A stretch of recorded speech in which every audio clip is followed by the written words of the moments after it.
Good afternoon, everyone, and thanks for joining in. I'm Ellen Mason with the California Medical Association, and I will be your host for today's webinar, which is the second installment of the Data Exchange Framework Explainer Series, Data Exchange Policy and Legal Environment. Please submit any questions you have throughout the presentation by using the question box in the control panel, which is located on the right-hand side of your screen. We will go over questions at the end of the presentation. Today's presenters are David Ford and Charlotte Tsui. First, I will turn the presentation over to David. Great, thank you, Ellen. Thank you for everyone who has joined us today, spend your lunchtime with us, hearing about a very important topic, which is the policy and legal environment in which we engage in data exchange in the healthcare system. Obviously, data exchange in healthcare, because of the sensitivity of the data, is very different from many other kinds of data that you might exchange in your daily life. So it has its own rules of the road, and that's what we're going to go through today. Next slide, please.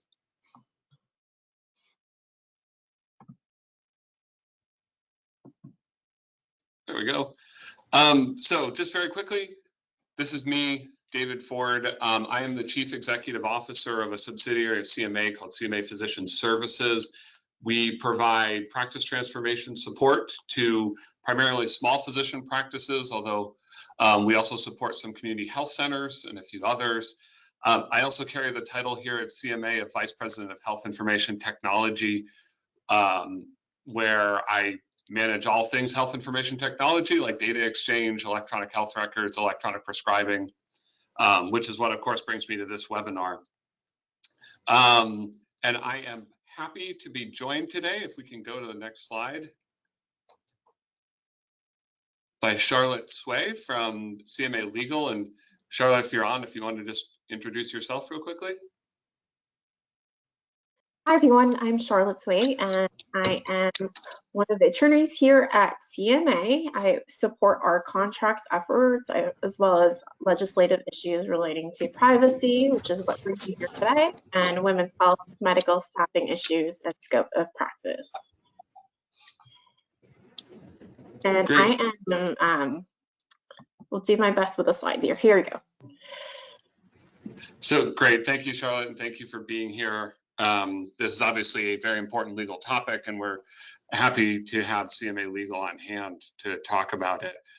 But one thing that's very, very important, as was mentioned, this webinar is part of a larger series of webinars, and I'll talk a little bit later about the education effort we're doing about data exchange right now, but it's very helpful to us as we build this education effort about data exchange. We need to hear from physician practices. What are your concerns? What are your thoughts? What are your questions? What challenges are you running up against in your practice? All of that helps us to build presentations that are responsive to your needs. It helps us to provide services and solutions that can help you overcome challenges. And then if there are really thorny questions that actually we can't answer or things that are unclear, we actually have the ability to take those back to the state in the data exchange framework process and talk to them, hopefully get some clarification or get new guidance from the state. But to do all that, we need to hear from you. So you can enter your questions in the chat box today. We'll answer as many as we can, but know that we do log even the ones that aren't answered during our Q&A section. There will be a brief post-webinar survey we'll ask you to fill out. And then really at any time, you can email that email address up on the screen with your questions about data exchange. That email inbox is checked every day. We try to respond within 24 hours, except, as I say, in those thorny cases where we need to get more clarification. So all of that, we want to hear from you. It's a very important part of what we're doing. Next slide, please. Just very quickly, because I know we want to get to the meat of the presentation, but this is our Data Exchange Explainer webinar series. There's a webinar about once every 2 months for the rest of this year. If you missed our one in February, not to worry, it is available on demand on the CMA website. And then today's webinar, after we do it, it will go on the CMA website. So all of these eventually will be available on demand on the Data Exchange Framework portion of our website. so you can find them anytime, but there's just a brief look at the topics that we'll be covering in later presentations. And I have just one more background slide to get through, if we can do the next slide. This is just our standard disclaimer, especially with a topic like we're going to cover today, that even though Charlotte is an attorney, nothing we are going to talk about here today should be considered legal advice. This is for informational purposes. If you need specific legal advice on your situation, we do ask that you consult your attorney. And it's very important, especially to say on a topic like this. Next slide. So what we're going to run through quickly today, this webinar, as you saw, was titled Policy and Legal Environment. So I just want to touch a little bit on the policy landscape and sort of where things are and why we're having this conversation.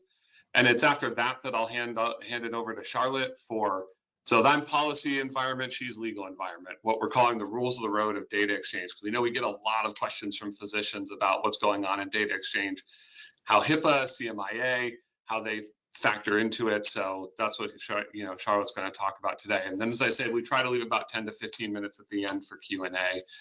So keep entering those questions in the chat box all through the presentation, and then we'll get to as many as we can at the end of the webinar. All right, next slide.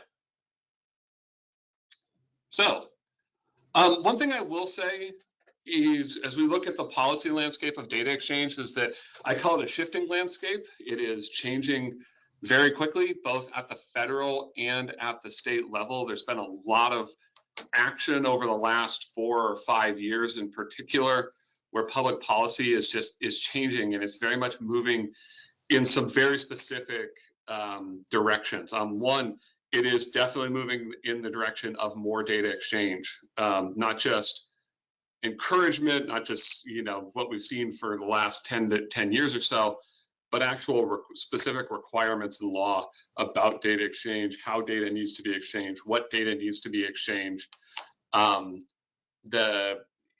What we saw with EHR adoption, starting with the Stimulus Act in 2009, moving forward, that we always knew we would get to this point where we didn't just put EHRs through the healthcare system just to do it. And believe it or not, it wasn't just done to torture you. It was done so that data would be in structured format and could be exchanged. And we're now hitting that tipping point where the government is really moving towards more requirements around data exchange. Along with that, the government, and really even across the last 3, let's be honest, very different politically, presidential administrations, the federal government in particular, has all moved in one direction, which is patient direct access to their health information. I know that doctors sometimes see the challenges of that, but that is certainly where the policy is moving.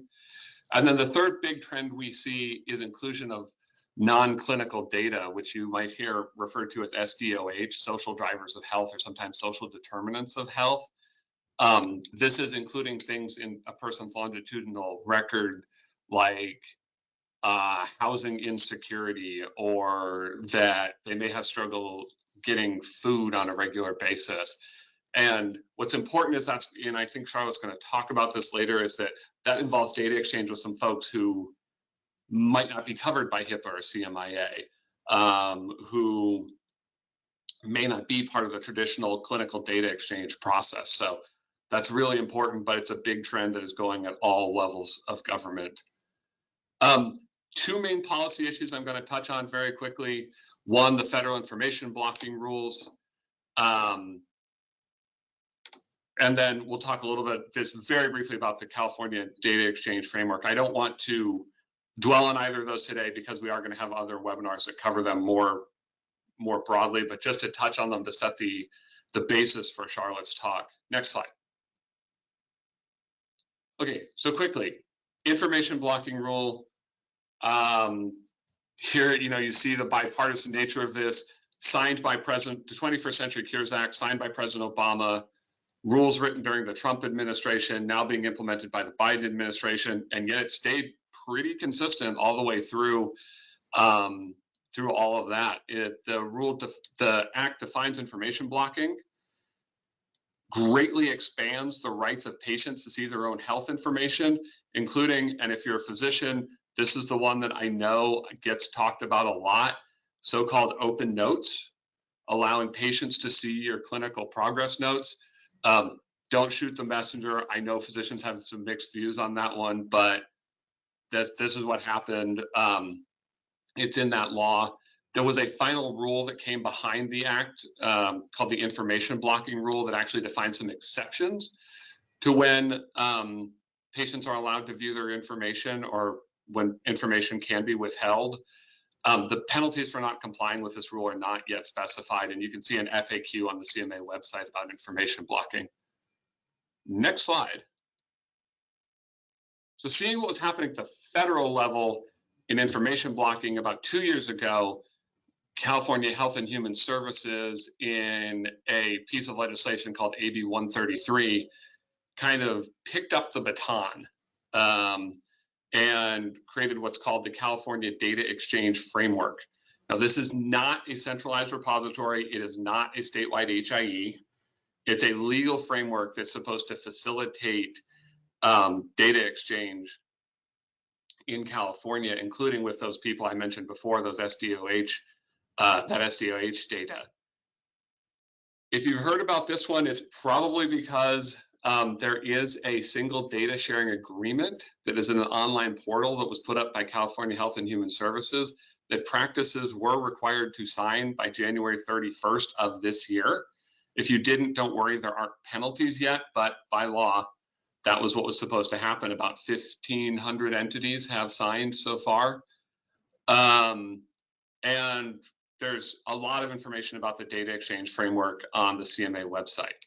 Let's say I just want to touch on all that quickly because it sets up kind of why we're talking about this and what is this policy environment that's driving all this data exchange. But I know in all of that, one of the #1 questions we get from physicians is, but what about HIPAA and CMIA? So with that, I am going to pass the baton to Charlotte and let her take it from here. Great. Thanks, David. So for my portion of the presentation today, as David mentioned, I will be touching on CMIA and HIPAA. But just to sketch a high-level 3-part roadmap, if you will, I will be starting out with the vision for the data exchange in order to ground us as to why the data exchange exists to begin with and the problem it's trying to solve for. Second, I will do a refresher of HIPAA and CMIA with our limited time today. This is meant to be more of a high-level tour and reminder rather than a deep dive. And then I will, third, pivot into how existing federal and state privacy laws will work within the data exchange framework.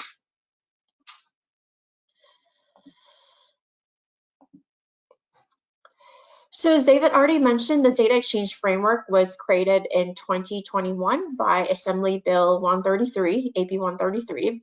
This then became and was codified in Health and Safety Code section 130-290. In addition to this statute, which is the statutory authority for the exchange, the data exchange framework is accompanied by 2 other legal rules of the road, if you will. A data sharing agreement, or DSA for short. And this is a contract that participants were supposed to sign by January 31st of this year, I believe. And there's also a series of policies and procedures, or P&P, as we sometimes call them, that are being drafted by the Center for Data Insights and Innovation, short for, sometimes we refer to them as CDII, and they sit under CHHS. So CDII is the one that is the agency that is overseeing the data exchange. A quick note, enforcement won't begin until 2024 at the earliest, and not until 2026 in some cases. In the meantime, we're still waiting on some clarification through these policies and procedures. So what I will be sharing today is where the guidance stands as of today, but it's possible that we will get additional clarification that will further crystallize how the data exchange framework is supposed to work.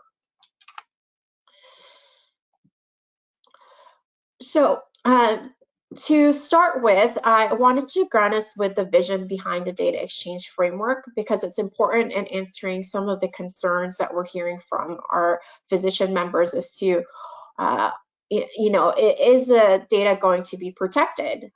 So before I dive into that, I wanted to go through this example of a patient where, let's consider a 40-year-old male who has schizophrenia and diabetes and is also experiencing housing instability. He then experiences a schizophrenic episode and is subsequently admitted to a mental health facility. So the problem with our current system is that the information needed to properly and provide whole person care is siloed throughout the system and across the care spectrum. However, with the data exchange framework, the vision is to have seamless communication between the different providers and also the different social service agencies that might be providing services that contribute to the social determinants of health beyond the immediate medical condition. Again, the goal behind the data exchange is to create better health and life outcomes for the patient by removing information silos across the health spectrum. Okay, so with that in mind, let's dive into how the data exchange will actually work. First, there are two sets of participants in the data exchange framework. Those entities that are required to participate by statute and those that are voluntary. The 6 required groups of participants are, first, general acute care hospitals, next, physician organizations and medical groups, skilled nursing facilities, healthcare service plans, which also this group includes disability insurers, as well as Medi-Cal managed care plans as specified, clinical labs, and acute psychiatric hospitals. The voluntary participants are county health, public health, and other social service organizations. So those are the key players in the data exchange. What about the data? What kind of data are these participants exchanging? And David mentioned this in the first webinar, but for those of you that was not able to attend that, the data involved in the data exchange has to deal with health and social services information, or HSSI for short. Think of HSSI as medical information plus things like food security and housing information. Okay, so as going back to the common theme and the questions we've been receiving, how is data going to be protected? So to begin with, all existing federal and privacy laws still apply. Federal privacy and security laws as it pertains to medical information are codified by two main pieces of legislation, so the HIPAA and HITECH Act. HITECH amended and added to HIPAA, and we'll mostly be talking about HIPAA today. Meanwhile, here in California, we have the Confidentiality of Medical Information Act, or CMIA. I will also touch on a couple other pieces of legislation that protect patient privacy. This third bucket here is in reference to the new laws and rules that the data exchange came with, which also provide additional safeguards for patient privacy. So within statute itself, there's mentions there of patient privacy, as well as in the data sharing agreement that participants had to sign. There's also a series of policies and procedures which address this directly, including one entitled Privacy and Security Safeguards, and another that deals with the permitted disclosures under the data exchange framework. So to begin with, turning to the main federal legislation for patient privacy, HIPAA. This was enacted in 1996. It is now the key federal authority for confidentiality of patient information. In particular, the HIPAA privacy rule, it set national standards for the protection of PHI, regardless of how they are kept whether on paper or digitally. A common misconception is that only digital records have to comply with HIPAA, but that is not the case. Whether on paper or electronically, providers must comply with HIPAA. HIPAA does require appropriate safeguards to protect privacy and confidentiality of PHI, and it establishes limits and conditions on the uses and disclosures of such information without an individual's authorization. HIPAA also delineated certain patient rights over their health information, including the patient's right to examine and obtain copies of their health records and request corrections. As you might already be well aware, HIPAA applies to covered entities and their business associates. The term covered entities includes, but this is not limited to, healthcare providers, health plans, and healthcare clearinghouses.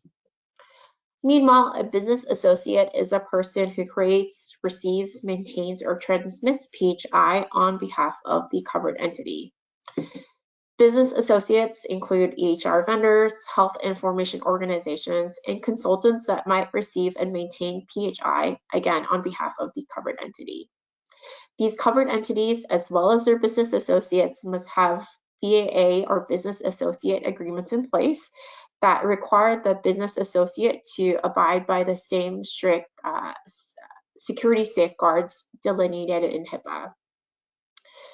It's also worth noting that HIPAA audits apply not only to just covered entities, but also business associates. So business associates might get audited because HIPAA enforcement rules apply to them as well.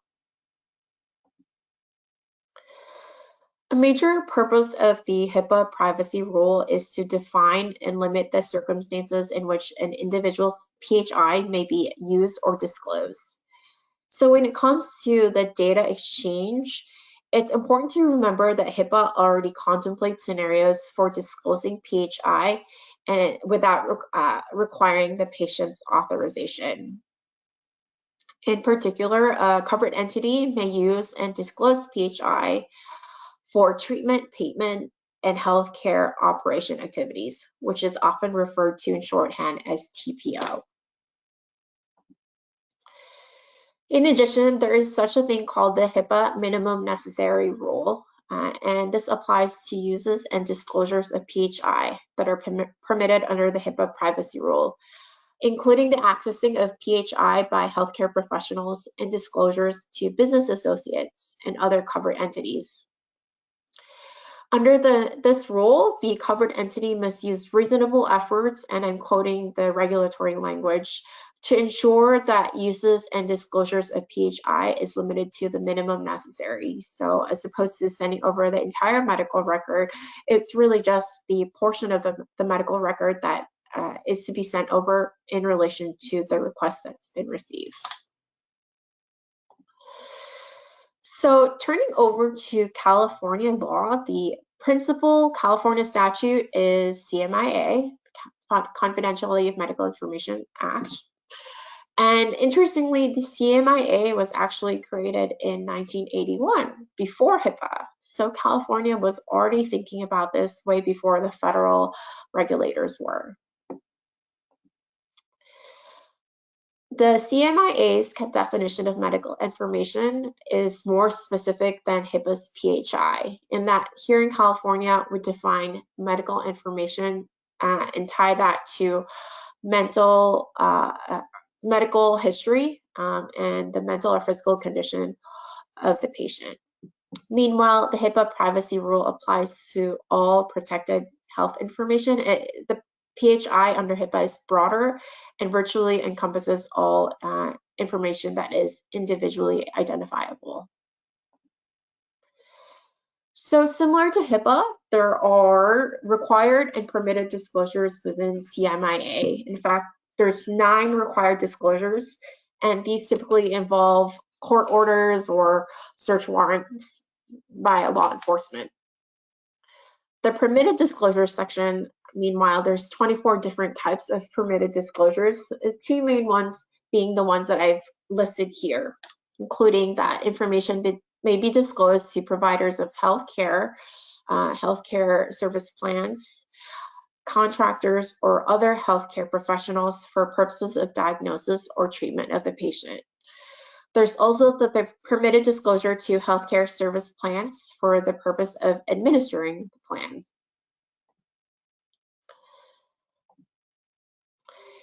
There's two other pieces of legislation that relate to patient confidentiality that's relevant to our analysis today, and I'll mention them briefly here. First is the Lanterman-Petris-Short Act, which deals with the records of patients and the treatment that they may have received when they were at a mental health facility, whether they were there voluntarily or involuntarily. So the LPS Act requirements are more stringent in many respects compared to the CMIA.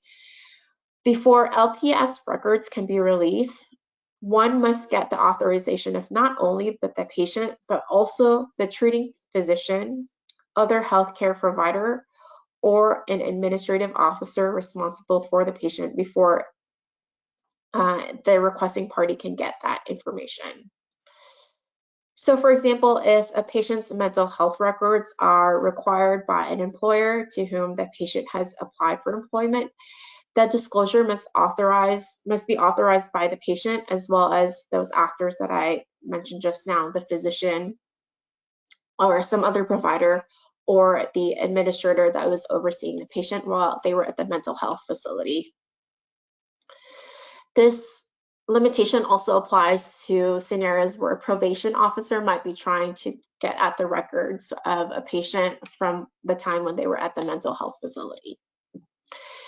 And when it comes to these records, signed consent forms have to be executed for each request, which is not the case for CMIA. So the LPS Act does contain a series of discretionary disclosure provisions similar to those in CMIA as well as HIPAA.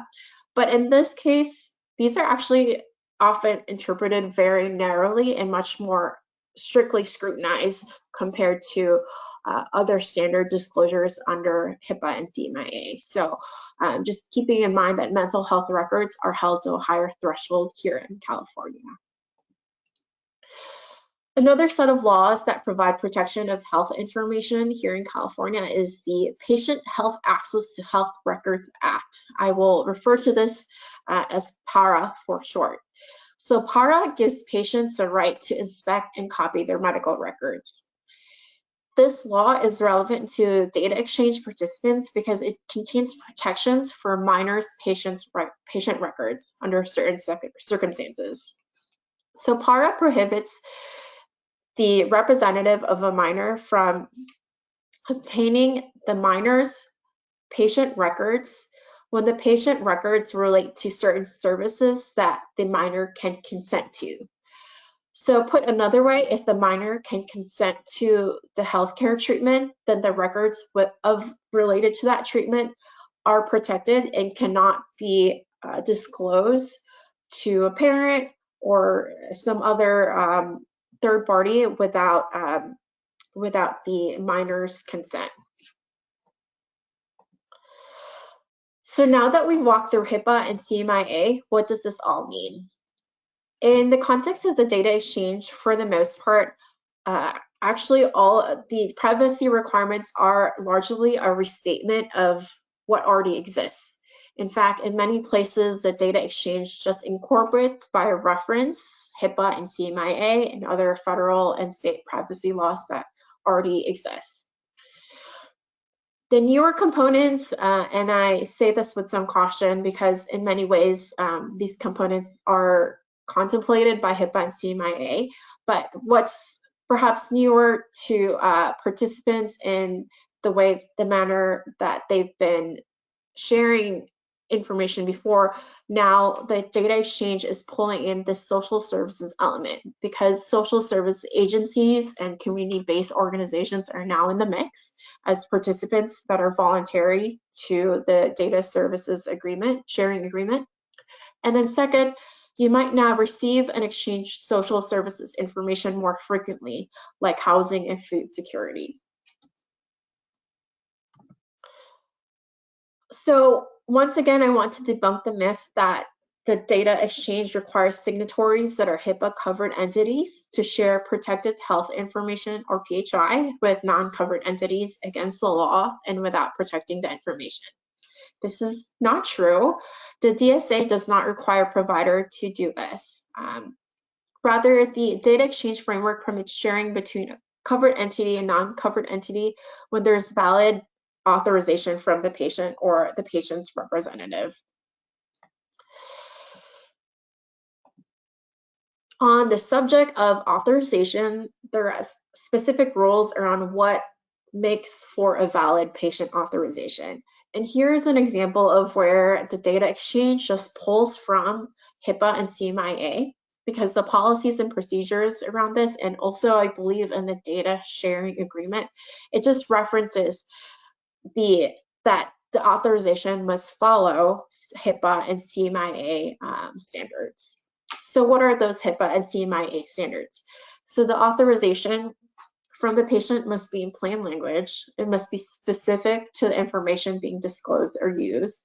It must state who is disclosing and who is receiving said information, the expiration date of the authorization, and it also should have a statement letting the patient know that they have the right to revoke the authorization or obtain a copy of said authorization. So similarly, in the same way that one can obtain patient authorization, the patient can decline to give authorization, in which case, if there's no other permitted, there's no other place in the law that would permit the disclosure and the patient has not provided their authorization, then what the physician or the provider has to do is they must respond to the requesting party within the data exchange. They have a duty to respond, and they must provide in writing that they cannot provide the information because it's not allowed under the law. So they can simply say, I can't share this information with you because it's not allowed under the law. However, what the policies do specify is that regardless of the outcome, the receiving party must be notified, right? So there's a duty to keep communicating with the other participants in the exchange. So in addition to the existing privacy laws that I spoke about, the data exchange framework implemented additional safeguards to protect the privacy of patients. First, and I alluded to this in previous slides, participants in the exchange don't have a carte blanche access to a patient's entire medical records because the data exchange contemplates specific required purposes or permitted purposes. So when making a data request within the exchange, it must meet a specified purpose that has been approved. That is not so much approved, but is delineated in the policies. The data exchange framework also parrots the minimum necessary rule in HIPAA, and it states that the data being exchanged has to be limited to the minimum PHI necessary to achieve the purpose at hand. So for example, if a provider receives a request from a health plan that is running a diabetes management program and they're requesting information about the patient, the physician can disclose the health information, but limit that disclosure to those elements necessary for the diabetes management program. Third, it's also worth noting that all the participants in the exchange are held to an elevated standard. So even if there's a particular participant that is not a covered entity, by signing the data sharing agreement, they must now act with the same elevated standards as a business associate operating under HIPAA. So that is something to keep in mind, is that we are increasing the security expectations for all participants in the data exchange that might not otherwise be considered covered entities under HIPAA. And fourth, this goes without saying, but participants may not sell health information received through the data exchange. So let's close out by applying all of this information to a couple of examples. And I see we are running short in time, so I will breeze through this. So consider a physician who determines during a patient checkup that the patient is experiencing food insecurity. The physician would like to share this patient's information with a food provisioner that participates in the data exchange. So in this case, the information being shared is the patient's name and the patient's contact information. In this case, there's no patient authorization, so we must find a permitted disclosure in the law, and otherwise the information cannot be shared. So another analysis here, another step in the analysis is to determine which privacy law this is covered by. The facts of this case is that LPS does not apply. Neither does PARA, which is the law that deals with minors' records. And so that leaves us with HIPAA and CMA. Kind of just going back to those two big pieces of federal and state law that will be the key ones to overcome. Here, it's just name and contact information. So that means it's not covered by CMA because it's not tied to medical history. However, it's likely that the name and contact information is PHI. So the answer actually is that even though this is likely PHI covered under HIPAA, the information may be shared with a food provisioner. And this is because, and this is a little known piece of HIPAA, and perhaps something that is that HIPAA, that OCR, that HHS might integrate into HIPAA rules is clarifying that information may be shared with a social services agency as part of the treatment of the patient.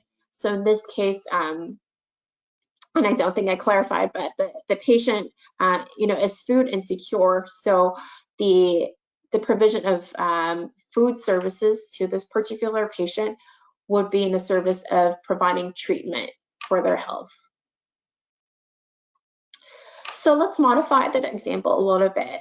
What if, in addition to the patient's name and contact information, the physician is making the referral to the food provisioner based on the patient's specific dietary needs due to a health condition? For example, if this patient has heart disease and must be put on a certain diet. So in this modified example, where they're sending additional information about, say, the heart disease, the information is likely now subject to CMA, and CMA, the California patient privacy law, does not permit disclosing this information unless there's a valid patient authorization. So here, the provider would be encouraged, I should say, to obtain that patient authorization, and the patient can then either deny that authorization or consent to it. But that decision can be, it's not on the provider to make that decision. They can talk to the patient about it before making the referral. So to close, I want to emphasize a couple of points. The data exchange follows existing privacy laws, the biggest ones being HIPAA and CMA. And if you're already in compliance with HIPAA and CMA, as we all know that these laws have been around for some time, and most physicians' offices that we've spoken to are already well aware of this, then you've already done the vast majority of the work and getting ready for the data exchange. So in the instances where the data exchange framework leads to requests from a non-covered entity where the information being disclosed is not otherwise permitted by HIPAA, CMA, or some other privacy law, then there's always the option of speaking to the patient about obtaining their patient authorization. And again, that then goes back to the scenarios that I pointed out earlier, where they can decline, in which case you can then respond to the other party, or the patient provides the authorization and you can go ahead and submit that to the data exchange, the other party in the data exchange, but providing only the minimum necessary for their requests. So that's it for today. I am going to toss it back to David to close out with a couple other resources and potential webinars. Great. Well, thank you, Charlotte, and thank you for that deep dive. I've been around this stuff for a long time, and I learned a few new things today, so it was very good. So, as I mentioned at the start of this webinar, the Data Exchange Framework webinar that we're doing today is actually part of a much larger outreach and education campaign that CMA is doing about the Data Exchange Framework. We're very happy and very proud that this effort is being supported by a grant from the California Health and Human Services Agency. And we hope if you enjoyed today's webinar that you'll look at the rest of the Explainer series. The next one, which is the deep dive into the Data Exchange Framework and the DSA, will actually be joined by staff from California Health and Human Services, talking in detail about what this all actually means. That webinar is on June 15th, but you can find the link on cmadocs.org/events. That is free and open to all, thanks to the support of CalHHS. We are also starting a physician learning collaborative where we're asking physicians to be part of some meetings and share with their peers what they're thinking, what they're learning, what their challenges are about data exchange. If you're interested in being part of that learning collaborative and talking to your peers about data exchange, please email that email inbox that's up on the screen right now, and we will be in touch as that effort ramps up. We're looking for a good cross section of physicians in different types of practices, different specialties, different sizes of practices, so we can get a very good look at, what things are common, what things might be specific. Next slide.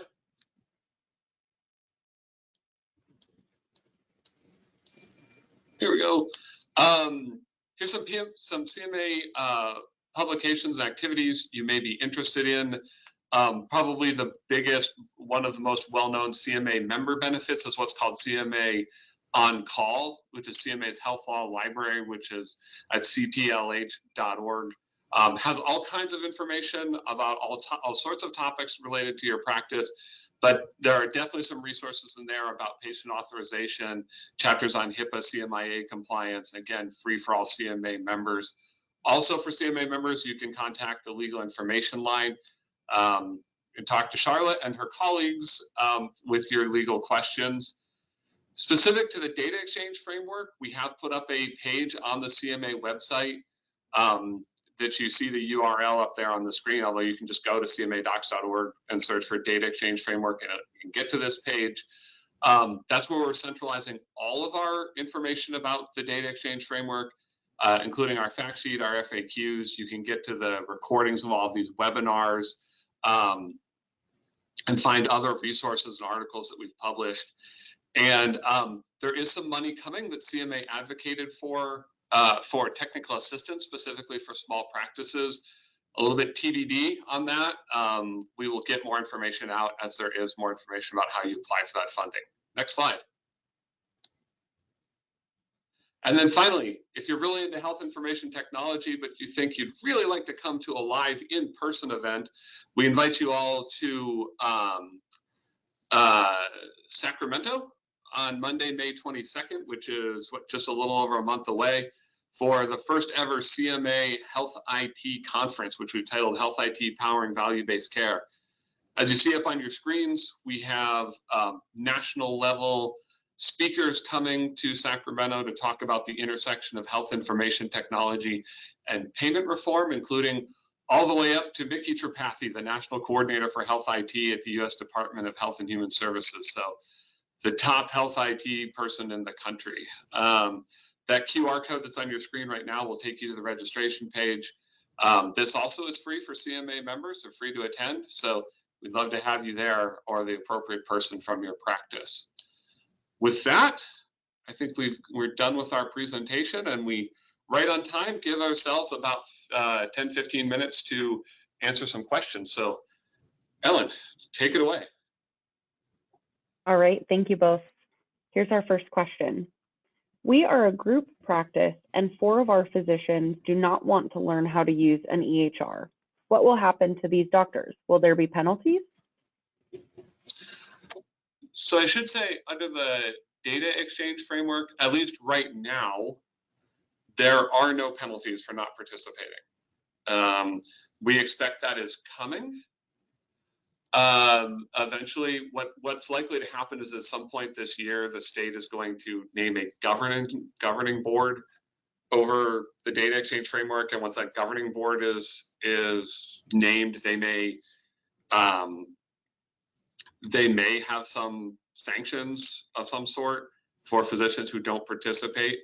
But I will also say, the way the rules are written, what physicians are intended to exchange is actually laid out in the policies and procedures as, quote, all electronic health information held by the practice.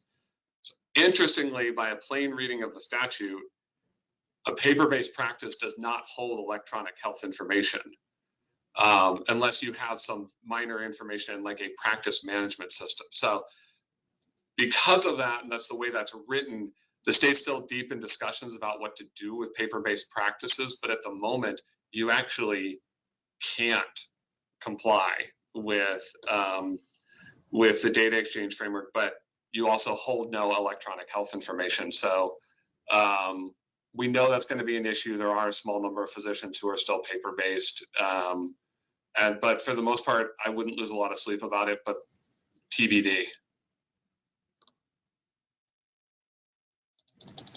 Thank you. Here's our next question. How does the opt-out work for psychiatry practices where special permission or release is necessary before sharing mental, STD, HIV, drug use records, etc.? Charlotte, do you want to take that one? Okay, yeah, go ahead. Yeah, so the opt-out, so generally there's stricter requirements for psychotherapy and mental health records. And as I mentioned earlier, if the records being requested have to do with the treatment of the patient while they were at a mental health institution, if they were institutionalized at one point, those records are subject to a whole set of requirements, the LPS Act, and you would have to get authorization not only from the patient themselves, but also the physician that was providing that treatment, or the administrator that was overseeing the patient while they were at that facility. So outside of those mental health facility institution situations, I can't say exactly for sure, but the authorization is the same. The authorization there's probably instances where it's not, the requesting party might not be able to get to the patient records, period. But to the extent that the patient authorization can lift that block, if you will, the patient authorization requirements are the same. So the opt-out, what I'm hearing as opt-out is really the patient authorization declining to give that authorization, and they can simply say, no, I don't want to fill this out.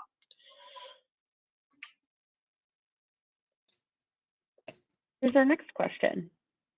If a patient denies authorization to share their data, are you allowed to state that as justification for not revealing requested data, or merely state not permitted under the law? Can you say that one more time, Ellen? Sure.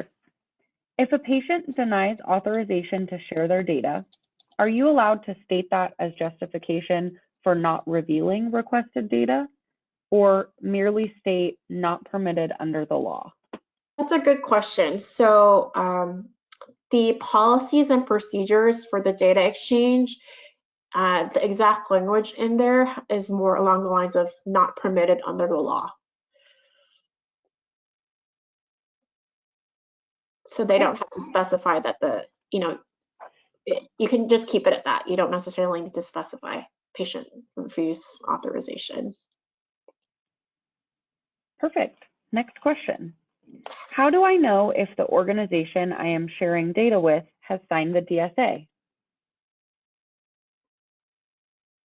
David? Yeah, Ellen, I can take that one. There is actually a list on the Data Exchange Framework website that CalHHS has put up, where you can, and I'm going to admit, not entirely user friendly at the moment, but they have told me that they're working on it to make it searchable as it grows. But we'll put in the chat box a couple of links to follow where you can find more information. And one thing, so you can see the list online of who signed, but also if folks have questions, you can also on that page go to the online signing portal where physician practices are intended to sign the data exchange, data sharing agreement. There's an online portal where you do that, and it's basically a DocuSign process where you enter in some information about your practice and sign. So you can see who's already signed, and you can sign on through links to the same page. I will also add to that and say that these policies and procedures that CDII that they're creating, it's likely that there's going to be specific process for requesting data through the exchange. And I haven't read all of the policies and procedures in great detail yet, but I believe that there's probably some function in there that would require the requesting party to identify themselves as a participant in the data exchange. And don't quote me on this exactly, but my point is that there's policies and procedures that delineate how to make a request.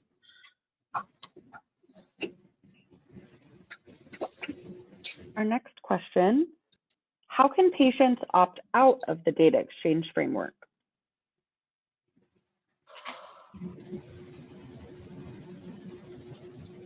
So, Charlotte, you kind of, yeah, go ahead, Charlotte. Yeah, so, okay, the opt-out is, so the exact, it's not quite an apples to apples comparison here, but when I hear opt-out, I think of patient authorization because there's already a lot of permitted disclosures under HIPAA. As I'm sure you're already doing, you're providing other covered entities with treatment information of the patient for the treatment of the patient, and that's a permitted HIPAA disclosure.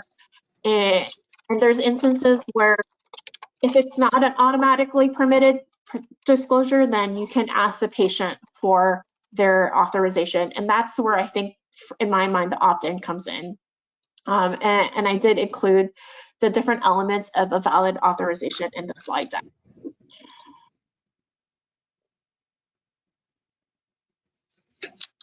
Thank you. Next question. What is the law where minors don't have to share medical information with their parents, and what visit areas does this apply to?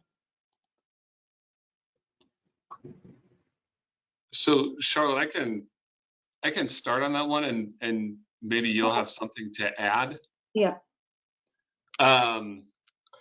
So the straight answer to the question is Health and Safety Code 123115 in California law, that puts some guardrails around basically protection around teen mental and reproductive health information, because as we all know, there are circumstances where that could put teens in uncomfortable or even dangerous situations if certain information was released. But the thing I also wanted to note is that CMA actually, in a sponsored bill last year, Senate Bill 1419, actually tightened up that code section in response to the federal information blocking rules. We worked with the pediatricians pretty extensively on this because they were concerned because the federal rules required them to open up their clinical progress notes. The pediatricians sometimes had sensitive information they would actually write in the progress notes instead of writing it in the patient record. And so we actually had to tighten up the law to make sure that that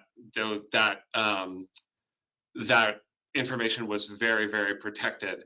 There's actually a continuing conversation about this that's going on now in wake of the Dobbs decision, where there's some legislation in the Capitol right now where they're trying to tighten up the protections around this sensitive health information actually even more because of concerns about some of the national data exchange networks and what happens if someone receives services in a, you know, quote unquote blue state like California, but then returns home to a quote unquote red state where reproductive services may be illegal or gender affirming care might be illegal.